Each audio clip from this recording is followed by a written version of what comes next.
I hope I'm audible. Welcome to today's session of December for Youth titled Are We Biased? I would first like to thank our event partners, the Vegan Indian, Plant Power, Vegan Outreach, Voiceless India, UFCI, Ahimsa Festival, and the Earthen One for this amazing opportunity. I'm Manasa from Trichy. I'm a vegan and an animal rights activist. I run a small vegan business called Cloud9 with my brother in Trichy, and we sell cupcakes, pizza, and donuts. I have written a children's book titled Larry the House Lizard, and I'm very excited to be part of this session titled Are We Biased? As humans, do we look at non human animals the way we look at human animals? And do we treat hens, cows, pigs, and goats the way we treat dogs and cats? Are we biased? So today we have two amazing people with us. We have Vismaya and Khushboo.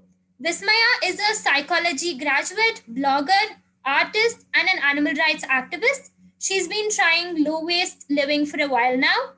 And we have Khushboo, a vegan tattoo artist who works with an NGO as an animal rights activist and a transitioning cruelty free makeup artist. So, thank you for coming, and it's really exciting. So, we would like to hear your views about this. First of all, thank you so much to the Earthen One and all the event partners, as you mentioned, for giving us this wonderful opportunity. As you said, I'm Khushboo, and along with Vismaya, we both are going to host today's event, and I hope you all will love it.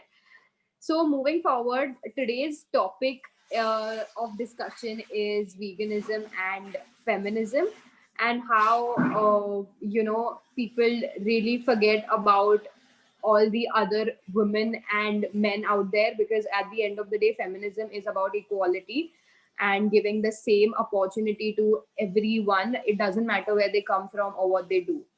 So, moving to the introduction of today's topic. So as you all can see, we are screen sharing our PPT, and there has always been a parallel between veganism and feminism, and that is objectification. Seeing the other person as an object when it comes to your benefit, like in the human society, women are seen as an object, physically, like attractive or all of that. They're never seen as emotional human beings, which is not right. And I'm sure anyone who's watching this right now doesn't support that. So when it comes to that, the same goes with animals. We see them as just food, or just a product from which we can consume things and torture them for eternity, and we have been doing that since a really long time. Next is autonomy, control and rights over the own body and reproductive system. Animals have a right to live, a right to freedom when it comes to gazing their grass and whatever they like to do. That's none of our business. They are here on the planet for their own purpose. We don't decide their purpose, because they have their own mind and soul. They can go out there and feed a grass or run around or do whatever they want to. If you are a pet lover, then you would know that cats and dogs have their own personality, and so do any other animal that is living on this planet right now. So that is the parallel that we should draw as an individual when it comes to veganism and feminism. If you are a feminist, which I'm sure you are, just like me and many other out there, you should also be a proud vegan activist, because being vegan is not enough. We need to go out there and help out these animals, because they are not able to raise their voice, because we don't understand where they come from. So moving on, let's see how these industries are torturing these animals since so long. Let's move on to the dairy industry. Hello. Hi. Okay, so first of all, thank you for giving us the opportunity. And second, I think that was a wonderful introduction that you gave of us. So, moving on to the dairy industry, in so many non vegan, not only households, but also people consume dairy especially as a cultural, with a cultural mindset. And they, little do they realize, how in the Indian culture, I can at least tell that they say that uh, cows are looked at as mothers, right? Mothers of the whole culture. And little do they realize that that they're actually harming that mother. So let's see how. So when it comes to cows and even buffaloes, they're artificially inseminated. Okay, the males are forced to mate with the females in a lot of different ways, and the females are artificially inseminated with long needles and instruments, and with people's hands inside their vaginas, just to produce calves, because they cannot lactate, they cannot give milk without those calves. And when the calf is born, these calves are tied away from their mother so that they can't drink that milk, because humans need that milk. And a lot of the times these calves are very malnourished. Male calves are killed for veal, which is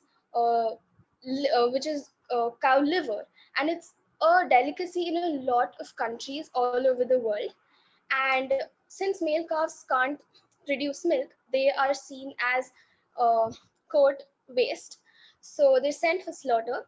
And whereas the female calves are brought up to further produce milk and further produce different children for that milk. And when a cow dries out, which means that no longer can give milk and produce milk, she is sent to a slaughterhouse, because again, quote, she's waste to the industry. So she's sent to a slaughterhouse for beef production. And even though we all know in India, uh, beef is beef has a what do you say? Basically it's not legal in India to produce beef. But surprisingly, India is the largest beef exporter in the world, along with Brazil. And I found this fact really fascinating because it shows hypocrisy. And when it comes to buffaloes aren't given any cultural importance, and that is why it is legal to kill them in India according to the laws, whereas it's illegal to kill cows. So let's move on to the next industry, because here we saw how, like Khushbu mentioned, the industry objectifies them and takes away their autonomy. Now comes the chicken industry, and it is the same as the in a lot of ways as the dairy industry. The chicken, like hens, are artificially inseminated to produce eggs every year, until they finally give up and they are sent to slaughterhouses. These females are tortured, abused, not given proper food, not given enough space to live in. As you can see, there's a picture of the first picture of all these hens sitting together in a very congested way, and their body has some really weird infection going on all over them.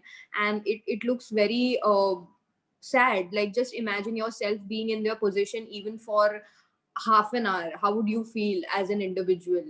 Their freedom is taken away from them, their right to live, their right to just gaze around is taken away from them, which is something that feminism opposes.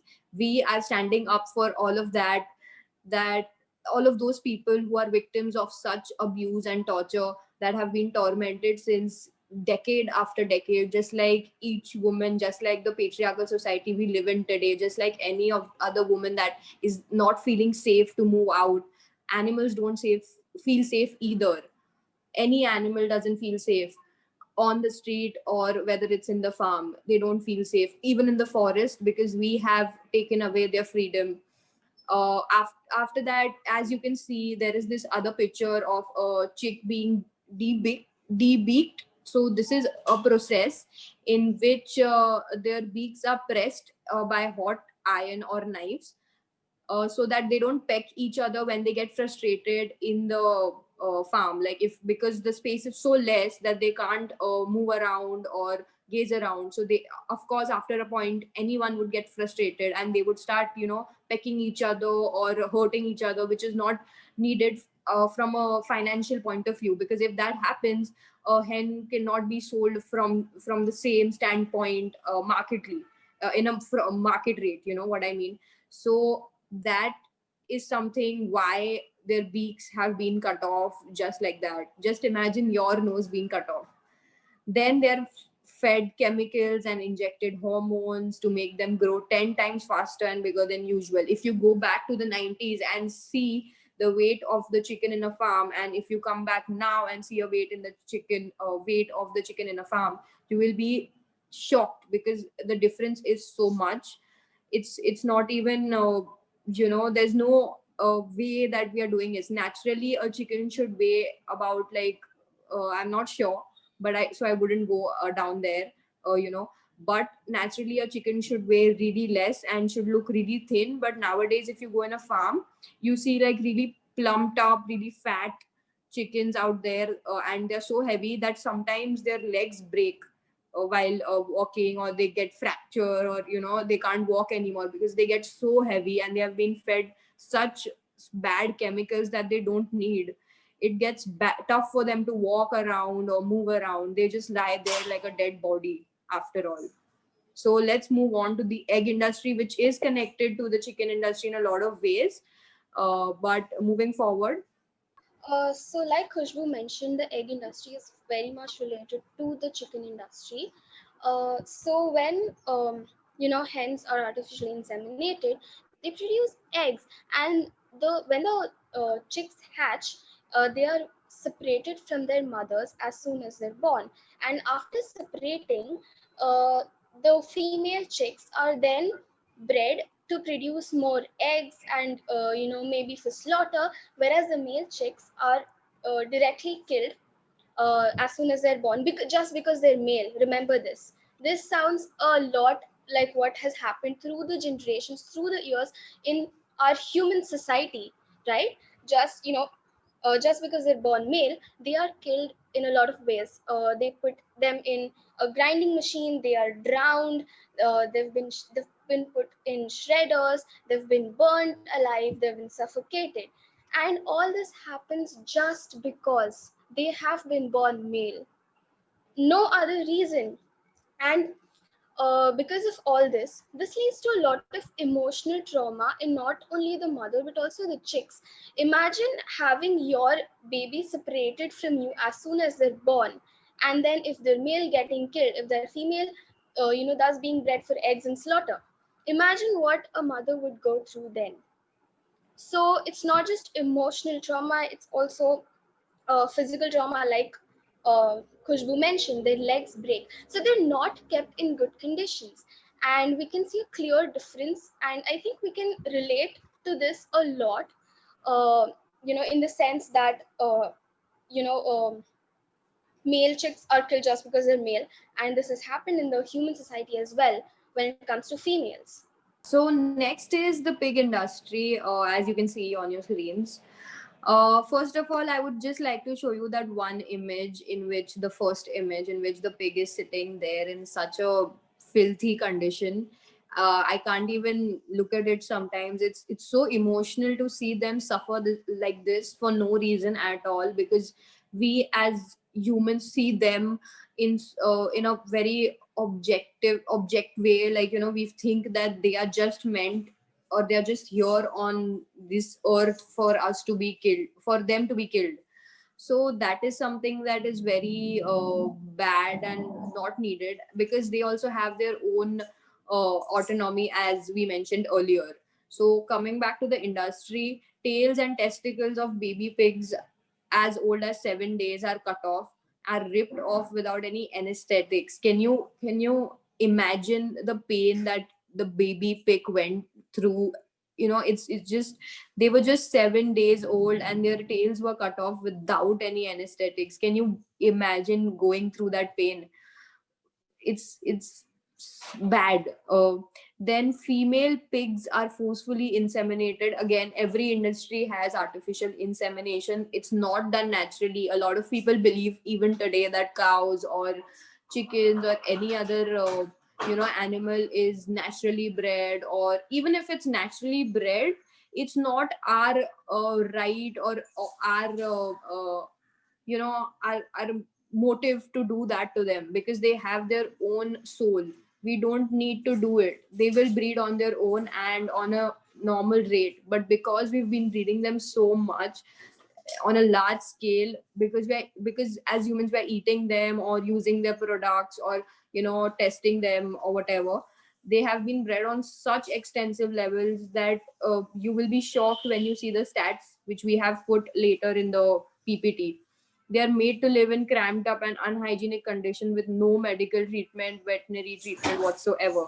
So when a pig or any other animal gets injured in a farm, they are not given proper vet care or any other kind of care. They're just there, and they just sit there in a corner, taking that pain, when they really should be sent to a hospital or given some or the other medical treatment.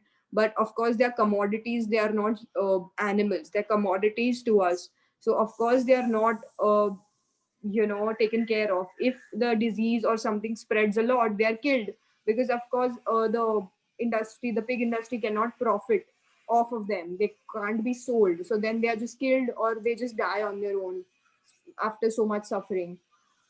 And in the end, after once they are made to eat bad things, stay in bad conditions, once they grow to a proper size, they are killed by suffocating them in gas chambers, stomping on them or stunning them, which is there is another method which is electrocution, and there's a picture of that right under the other picture, and that is the picture of electrocuting the pig. So that is the last moment of a pig on this planet, when it's being electrocuted without any anesthetics. Again, pigs often hear the family members getting killed. So when one pig is getting killed, there are other 10 or I don't know how many pigs watching it together. So just imagine you being there, and another human being tortured in front of you. What would that usually be like to your eyes? The same delight is offered by the pig industry and other industries as well. This happens in every industry.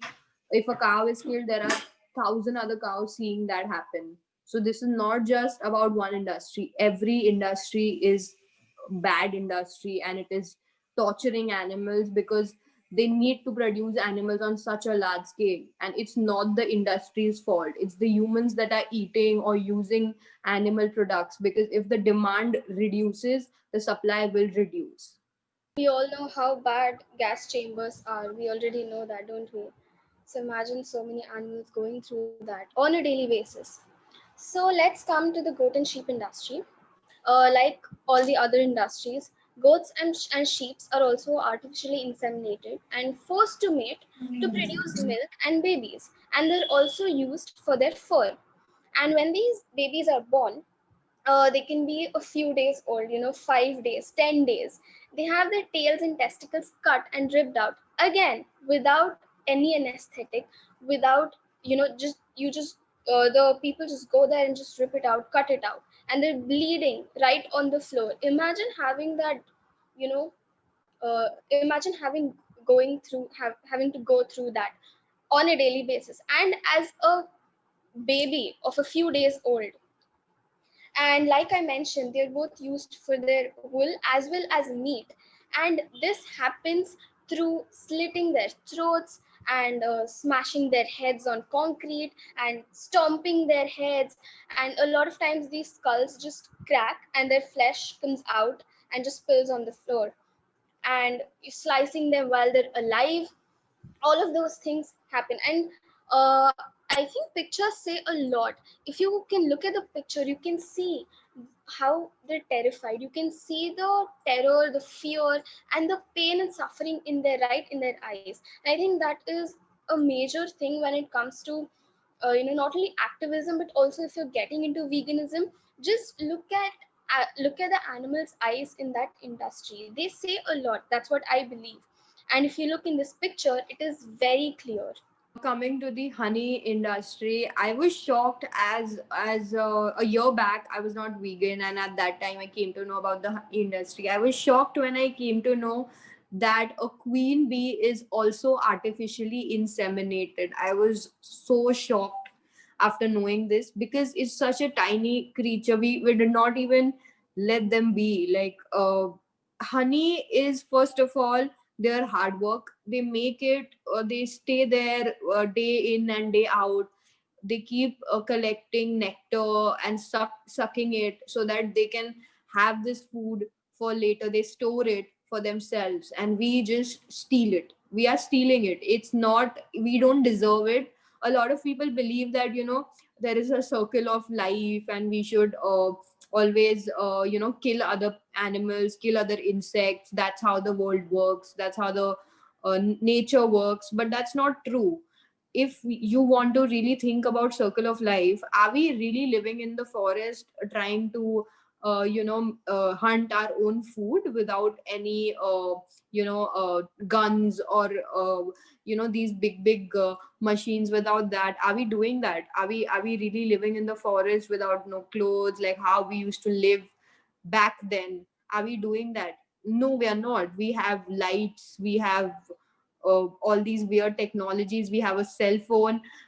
Does it really look like circle of life to you? What kind of circle of life is this, where an animal doesn't have a phone and we do? Now some of y'all would say that, we are this intelligent that we can make these devices. That's good for us, we are using them, but that doesn't give us the right to kill someone. Because we just walk into a supermarket and we have two options, we have two choices to choose from. One is honey, the other one would be something vegan that's the same taste. So why would you uh, choose honey when you can choose anything else? Or this is about anything, like even milk. Why would you choose the cow's milk or the goat's milk or any other animal product when you can go for the vegan alternative? Now coming to what happens in these industry, it's shocking.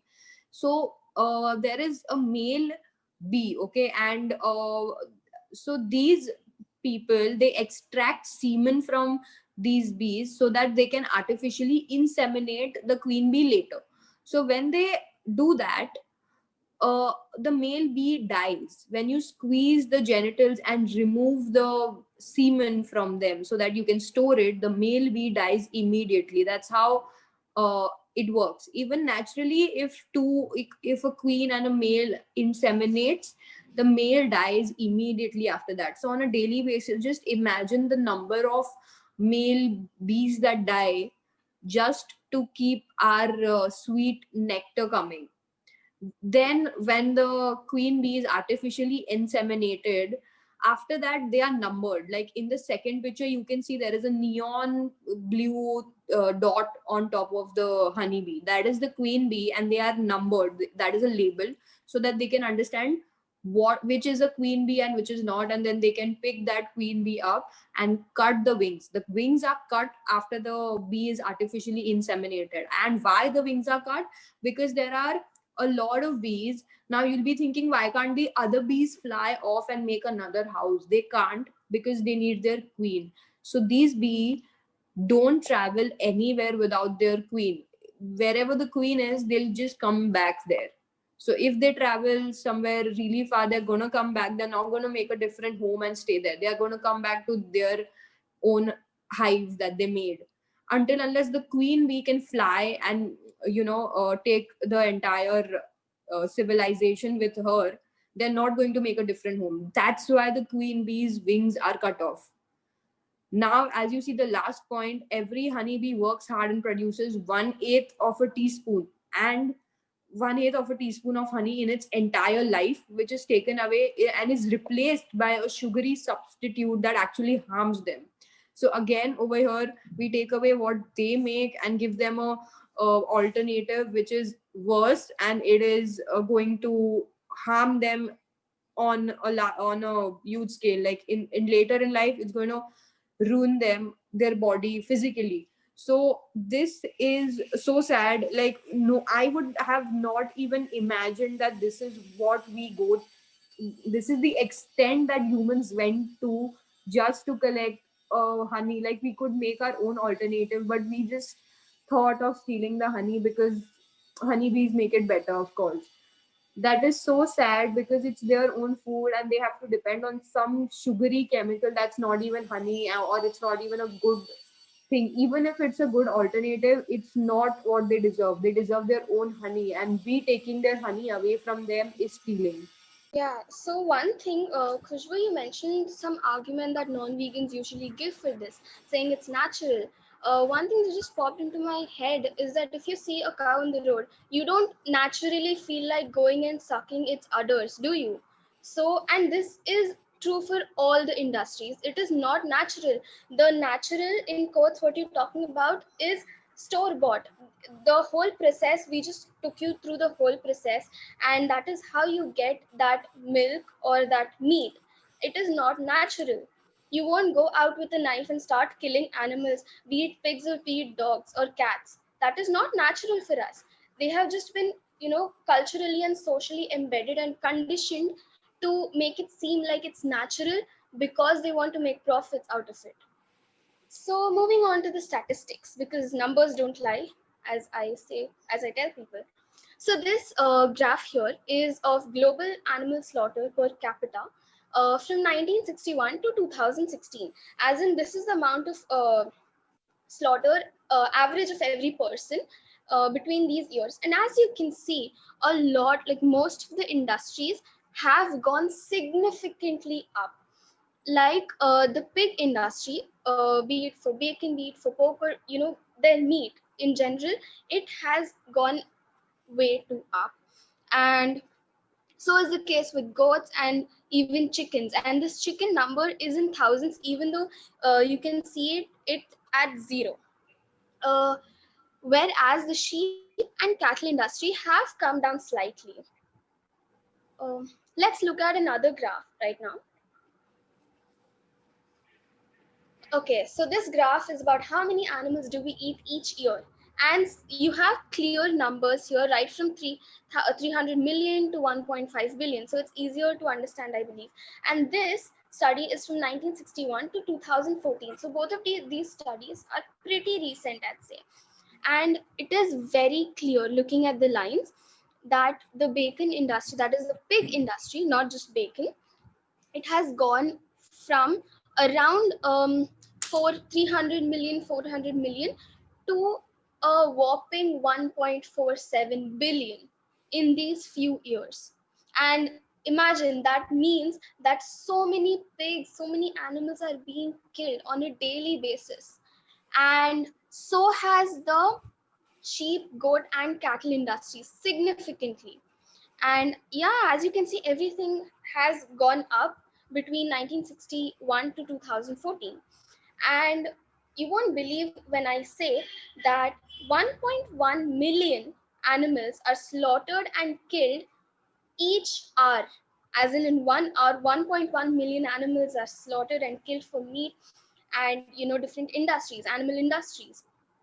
And this includes every city, every state, every country, every continent.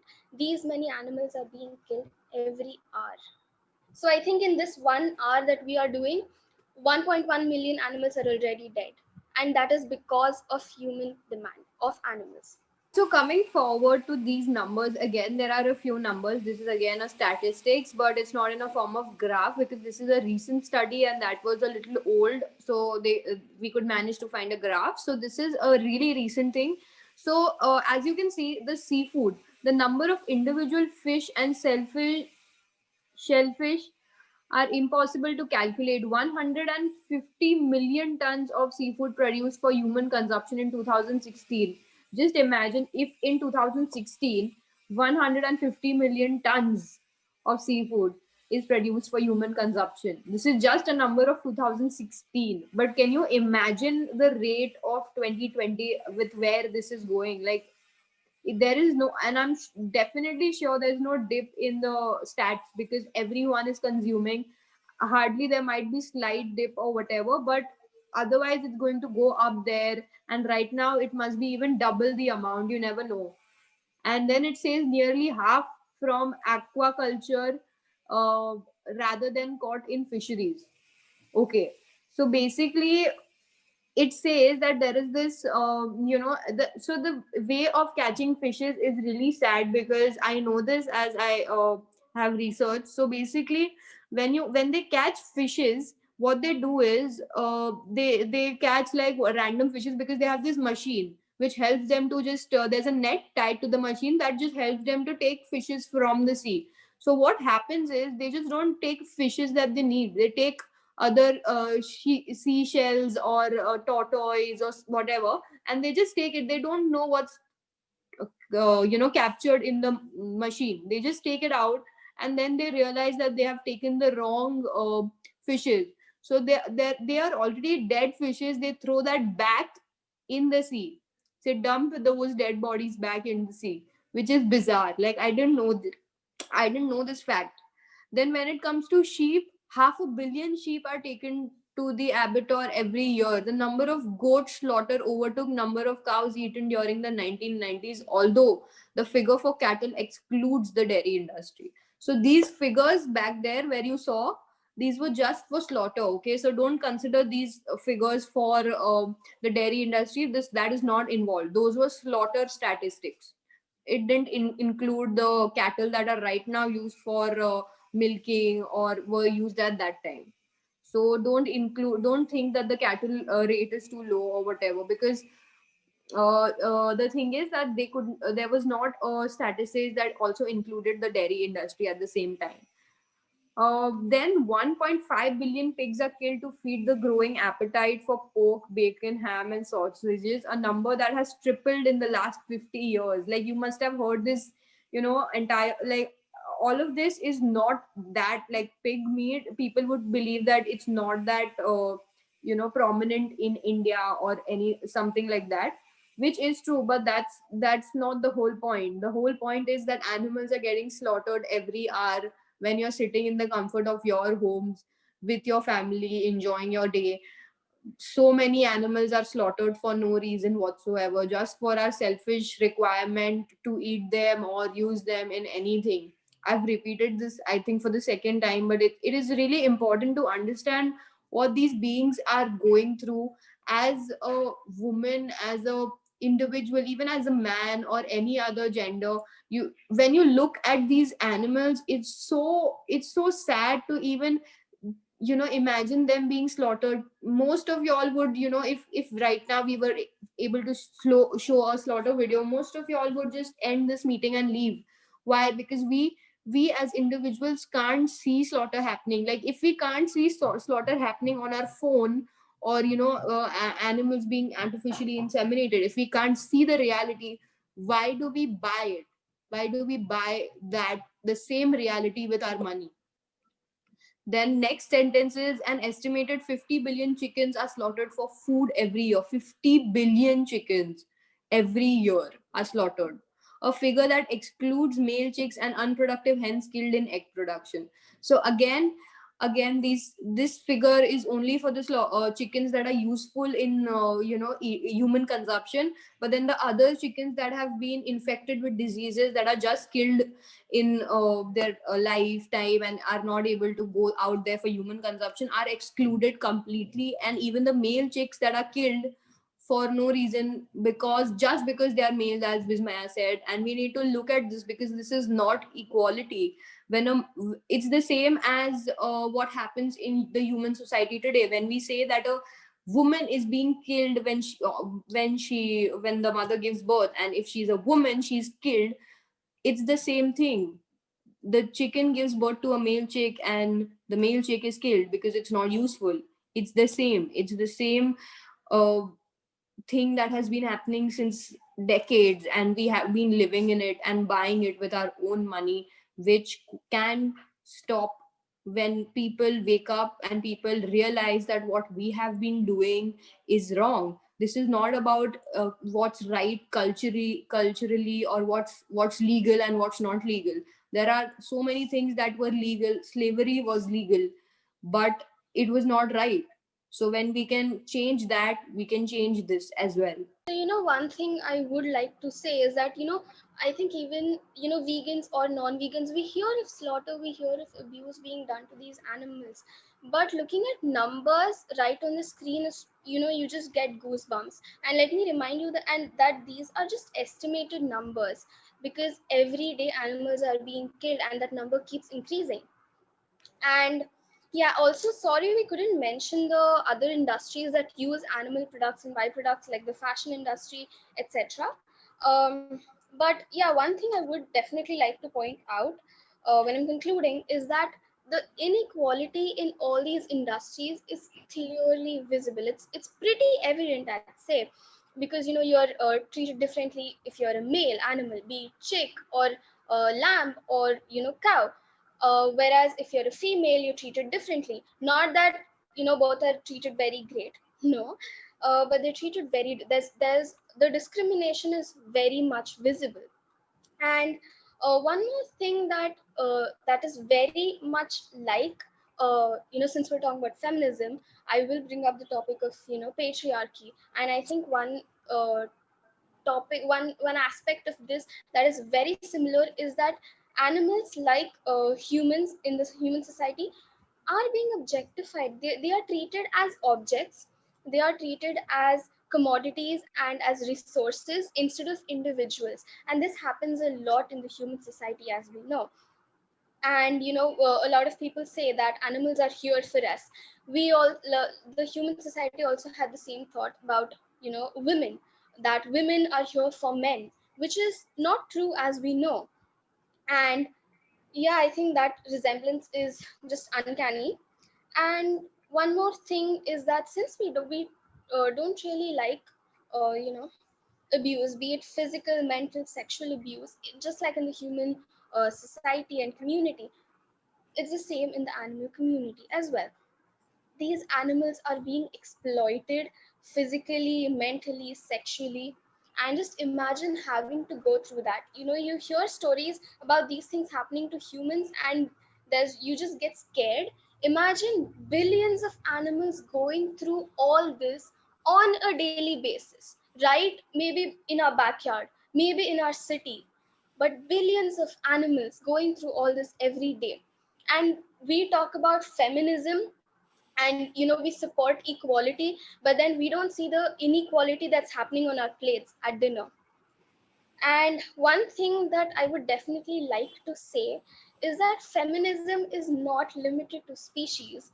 If you think feminism is limited to species, then I don't think that is what feminism is. And yeah, like it's written here, as people, we who believe in equality and justice, we cannot limit feminism just to the human species.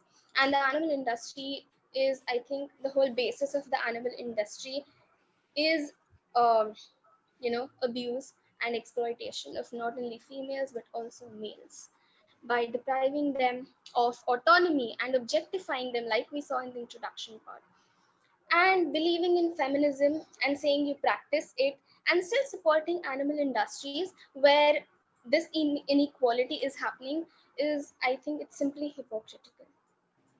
And not with no, the last but not the least, compassion is a non-perishable resource. I think this quote is very powerful. Just put it on your wall someday, just look at it every day. This quote is very powerful. Yeah. I would like to add something here. As Vismaya mentioned, that people say that women were born for men, and people also say this, that animals are born for humans. And some people also say that black people were born to be slaves to white people. So, as bizarre as both of these quotes sound, the third one is also the same. It's bizarre when you think of thinking of an other individual born for you.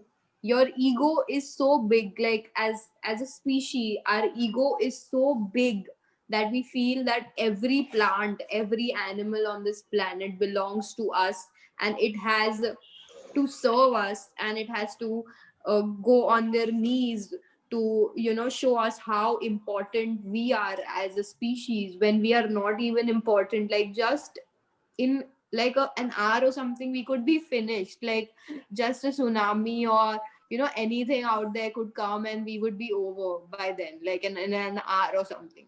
So we are not that great as we think we are. Also, when it comes to insects, we think that, oh, they're such small tiny creatures, what they can do. An ant can just crawl into your nose or ears and you'll go crazy. Same goes to, any small, like, just imagine a honeybee biting you all over your body. It's not it, we think that these things are such, they are here to serve us, but when you go unarmed, some people must be scared of honeybees or ants, or red ants and all. When you go unarmed to them, you'll know what they are for sure, because they cannot withhold themselves to, of course, all these devices. But let's go unarmed to a tiger, or, like, some insect or anything. You will know where your place is. Even when it comes to a farm animal, whether it's a chicken or whatever, let's go unarmed to them, and we'll know where we stand as humans, as the species that we think is so intelligent and so smart. You can Yeah, take I it. think I completely agree. Just go spend a day with the same animal you eat or you consume products of. Just go one day, even to your nearest tabela or the dairy farm. Ask them what the whole process is. I'm very sure they'll get uncomfortable. They won't tell you. Probably lie, I don't know. But ask them. See it for yourself. If you don't believe anybody, just go see it and spend a day with the animals. Spend a day with a cow or a pig. They are beautiful and intelligent animals, and they can solve puzzles like us. Did you know that? And they're just amazing. It's just that we haven't really seen that potential. So we think that we've seen our potential, so we think that we are the quotes advanced species. But I don't think that is the case. We animals are not for us, here for us. They are with us. We live in the same planet. We live on the same planet. We have to coexist, because a lot of places, a lot of books, you'll see, it's written, without animals humans won't survive. I mean, without humans, animals might flourish, but without animals, humans won't. So, yeah, be a proud vegan feminist. Yeah, thank you, Vismaya and Khushboo, for this very informative session. You explained very well about how the feminism and veganism movement have so much in common, how the victims are deprived of the freedom that they deserve, and how they're objectified, and how they're not looked at as individuals. You stated how it's hypocritical to support animal abuse while being feminist, which is very true. And thank you for explaining about the cruelties that happen in the animal industries. It was very clear, and it was sad to see how humans exploit these innocent individuals for their greed. And the statistics that you showed were unimaginable. Humans often don't realize that animals are sentient, just like us. And it's important that we reduce the demand for these products of violence. And I'm sure the participants got to know about the behind the scenes of these horrible industries. And thank you, Khushbu and Vismaya, again for the detailed, informative, and eye-opening session. I just wanted to say thank you so much to the Earthen One and all the event Yes, partners, as you mentioned, for giving us this opportunity, both of us. And I'm sure Vismaya has the same feelings right now, definitely. This was with a such an lot of, incredible yeah. experience. You could also say something if you want.